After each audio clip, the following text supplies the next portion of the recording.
Good morning students. हमारा चल रहा है क्वेश्चन नंबर 20। क्वेश्चन नंबर 20 है कि सिद्ध करो ये जो सारणिक है इसको सोल्व करने पर 4abc आता है। और इस क्वेश्चन में आपको संकेत भी दे रखा है कि संकेत क्या है कि R1 में आप संक्रिया लगाइए CR1, R2 में लगाओ AR2 और R3 में लगाइए BR3। आपको संकेत के रूप में ऑलरेडी ही दे रखा है। देखो बच्चों, संकेत आपको बोर्ड एग्जाम में दे या नहीं दे इसकी कोई गारंटी नहीं है। आपको इसको याद करना है, सॉल्यूशन को समझना है, ठीक है, बगैर संकेत सिद्ध करना है। इसलिए इसका LHS ले। LHS है a² plus b² upon c a d² plus c² upon a b c² plus a² upon b।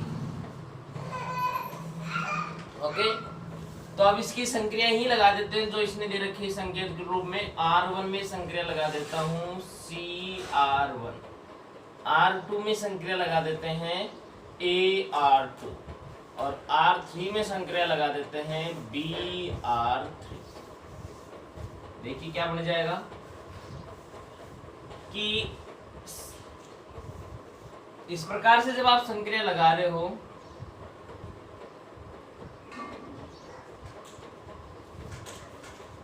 तो यानी कि पहले दूसरी पंक्ति को A से गुणा किया है, इसको B से गुणा किया है, इसको C से गुणा किया है। ये काम कर दो तो बाहर की तरफ आपको A B C से भाग भी करना पड़ेगा। समझे, वापस समझे एक बार कि या तो इस प्रकार से संक्रियाओं का यूज कर दो यानी कि किसी संख्या से गुणा करते हैं, या ध्यान रखना सारणिक की जो संक्रियाएं होती हैं उनमें हम किसी भी पंक्ति या स्तंभ के अकेले पंक्ति या स्तंभ को किसी चीज से गुणा करते हैं। तो इसका मतलब बाहर की तरफ आपको भाग भी देना होता है, ये ध्यान रखना है। वेरी वेरी इंपॉर्टेंट बात है कि केवल R1 को इसी से गुणा किया है तो इस प्रकार से हम C से गुणा नहीं कर सकते। किसी को भी आप बोल दो कि आंसर जैसे आपका 10 आ गया, आना था 20, मैं बोलूँगी 2 से गुणा कर दीजिए, ऐसा कुछ नहीं होता है। 2 से गुणा करने का मतलब है 2 से आपको भाग भी करना पड़ेगा, तो ही है लगता है। तो R1 को C से क्यों गुणा कर दूं? C से गुणा इसलिए कर सकता हूं जब मैं C से इसको भाग भी करूं। ओके, या इसको A से क्यों गुणा करते हैं? कर सकते हैं किस कंडीशन, जब बाहर A से भाग भी करें।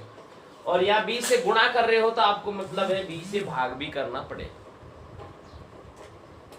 तो ABC से भाग कर दिया और ABC से इन्हें गुणा कर रखा है। R1 में C से गुणा करें बेटा, इसको C से गुणा करेंगे तो C से C कट जाएगा, क्या बचेगा A² प्लस में B²। इसको C से गुणा करेंगे तो C² और इसको करेंगे तो भी C²। R2 में A से गुणा करेंगे, A को A से गुणा करेंगे तो A², या A से गुणा करेंगे तो A से A कट जाएगा, बचेगा B² प्लस C² और यहाँ पर हो जाएगा A²। यहाँ पर मैं किससे गुणा करवा रहे हैं? B से, तो B से B को गुणा करेंगे तो B²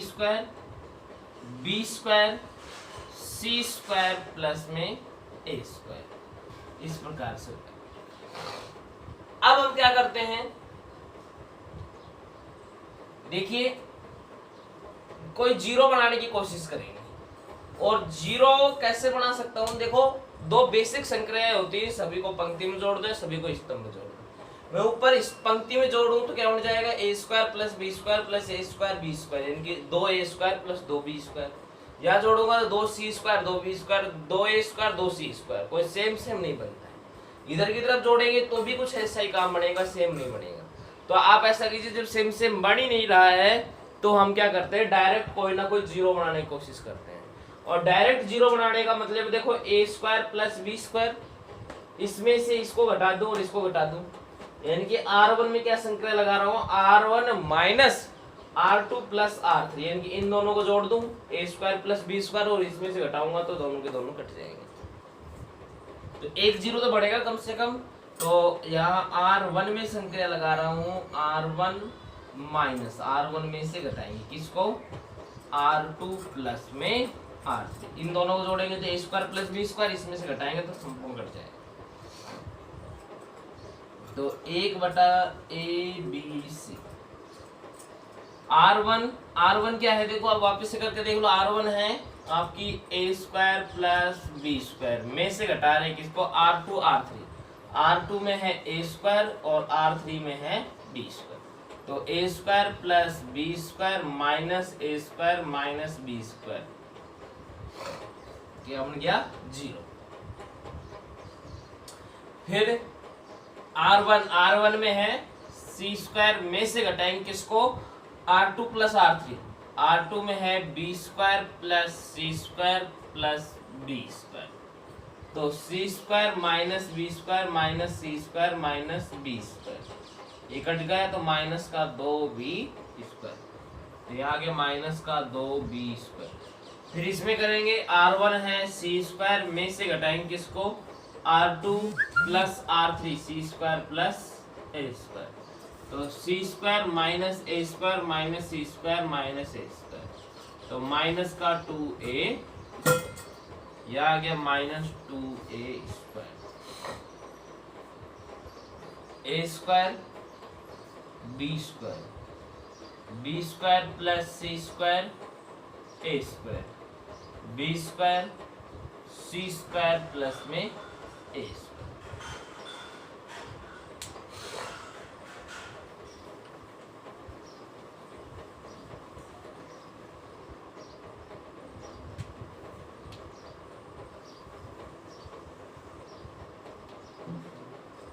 देखते हैं बच्चों, यहाँ देखिए -2 जीरो में तो कॉमन ले सकते हैं।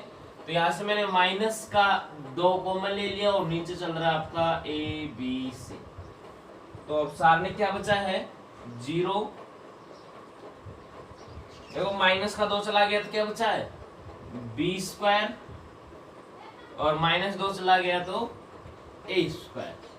यहाँ पर A² B² + C²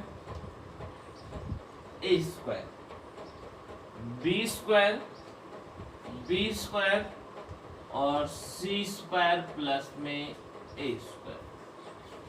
ओके, ये बचा है अब आपका सारणी। अब इस सारणी में भी और जीरो बनाने की कोशिश करते हैं।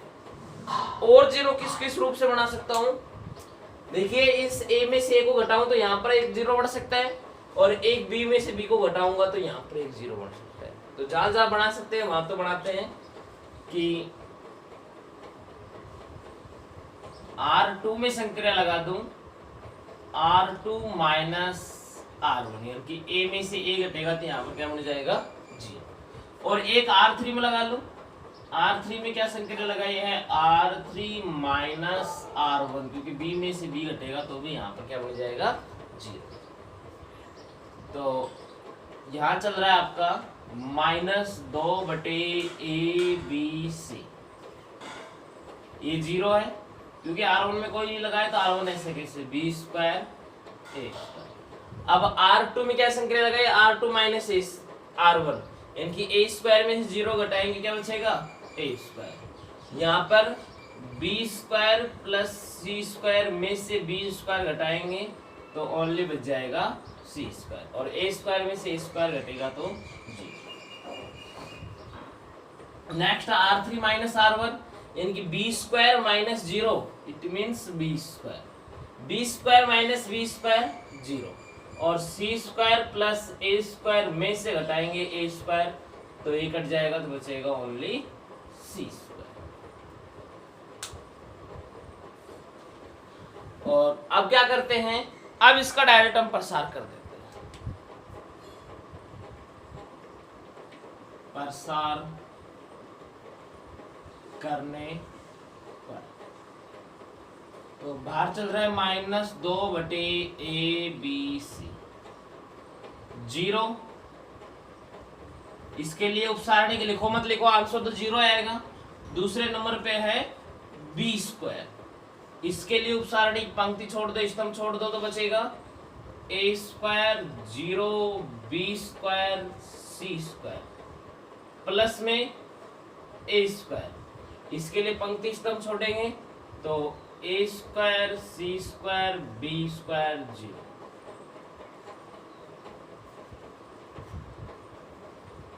-2/ABC।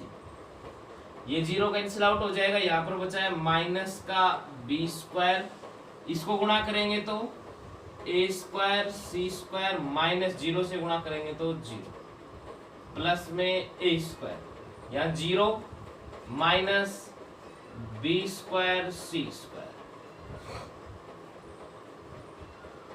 -2/ABC।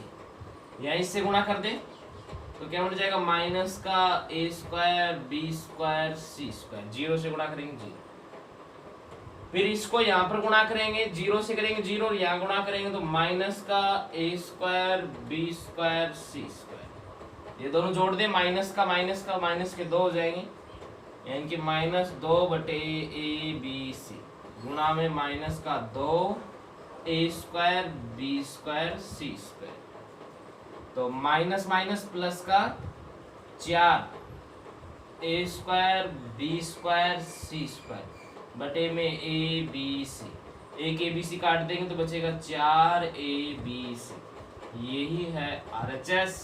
So LHS equal to RHS hands